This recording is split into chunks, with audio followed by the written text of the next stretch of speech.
ভাই দেখেন কলিজায় আঘাত দিচ্ছে। এই যে দেখেন কতগুলো ছাত্রী পোলাপান আছে, সন্ধ্যার পর আইলে ভাই বিড়িতে দাঁড়াইতে পারি না, এমন বেপরোয়া ভাবে চালায় ছাত্রী গুলো নে। ওকে মনে চায় মাঝে মধ্যে যে কতগুলো মার্বেল কিনে আনি না ওকে গাড়ির সামনে ফেলাই, ওকে গাড়িগুলো ফেলাই দিই। এই যে দেখেন ভাই বেপরোয়া চালাইয়ে কি কত সুন্দর দেখেন এই রাষ্ট্রীয় সম্পদটা আমাদের। এই দেখেন এই পিকআপে দেশে মাইরা এই ভাইঙ্গে রেলিং কইরেই গেছে একেবারে।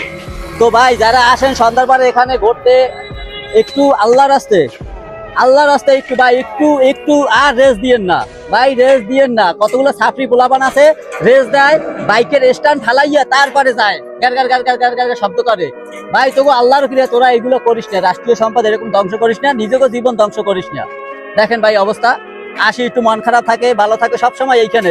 কত বড় আমাদের দক্ষিণ অঞ্চলে এই যে পিরোজপুরে ব্যাকটিয়া সেতু ভাই, ভাইরাল সেতু, বর্তমানে কত দূর দূরান্ত থেকে মানুষ আসে। দেখেন অবস্থাটা দেখেন, আমি শূন্যই খবর পাইয়েই চলে আইলাম, নিজের মনকে আর থামাই রাখতে পারি নাই। দেখেন ভাই কি অবস্থা, ভাই আল্লাহ রাস্তায় সবার কাছে মাপ চাই, তোরা একটু ছোলো চালা ভাই।